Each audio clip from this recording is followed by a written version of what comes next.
In the south of Malawi, the Shire River winds like a lifeline through woodlands, villages, rice paddies and fishing camps. Its waters sustain families, provide fish for dinner tables, and fuel the rhythms of daily life. Children collect water at dawn. Farmers cross shallow bends with goats and donkeys. Boats drift at sunset.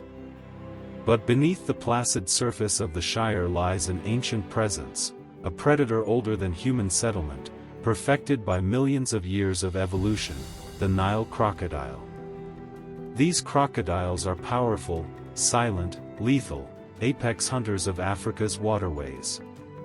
For most, they keep to the deep channels and shaded banks.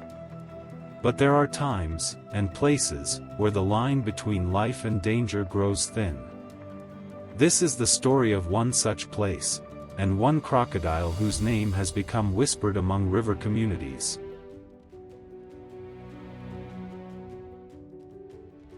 Crocodiles are expected in rivers like the Shire.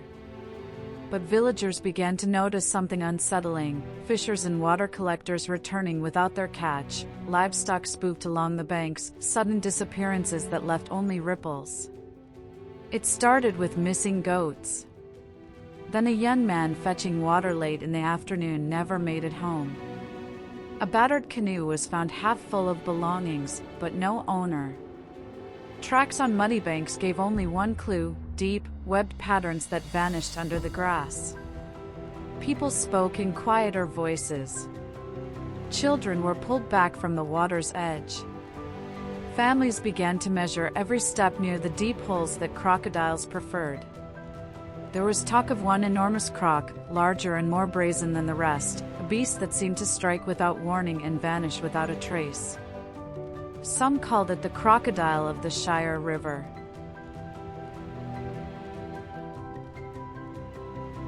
The first recorded attack that drew wide concern was not just tragic, it was a warning. It was late afternoon. A fisherman, hip deep in water, cast his net where the current flowed deep. He had fished that bend for years. He knew the river like the lines on his hand. Then the water erupted. A massive shape surfaced with shocking speed. A roar of water. An unearthly pull. In seconds, the man was gone, taken into the depths where light and hope fade fast. Those nearby ran to the bank, screaming his name. Their echoes were the only answer. From that day forward, no one walked into the river alone.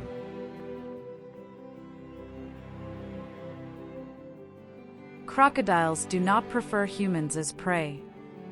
For most of their lives, they feed on fish, birds, and antelope that come to drink. But conditions sometimes push them beyond ancient patterns. With prey scarcity, droughts, loss of habitat, or overcrowding of river edges by humans and livestock, predatory behavior can shift. Deep holes, perfect ambush points, become places where humans and crocs meet too often. The crocodile of the Shire was reported to lie in such deep water, waiting at times when the river's surface was calm and unsuspecting. Elders whispered warnings: never wash alone, never fetch water after dusk, never ignore the heavy silence near deep bends, for in that silence, danger lurks.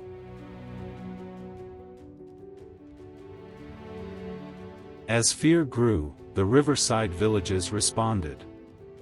Groups of fishermen worked in pairs or teams instead of alone. Children's access to water was supervised.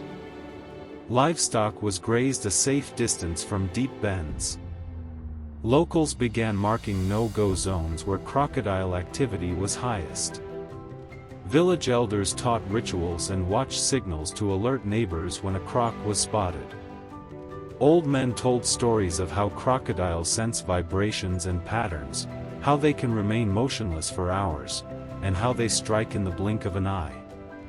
The message was clear: respect the river, but fear the silent hunter beneath.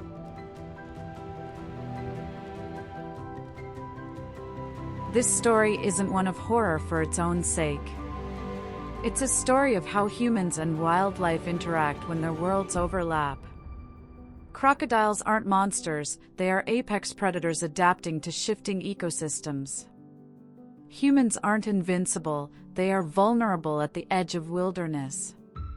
The Shire River is a source of life and, at its deepest points, a place of peril. Both nations share the water. Both depend on it.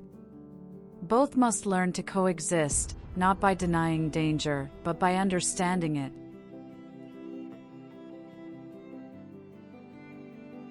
At sunset, when the Shire ripples gold and violet, and fishermen push off from shore with nets and hope, there is an unspoken respect for what lies below.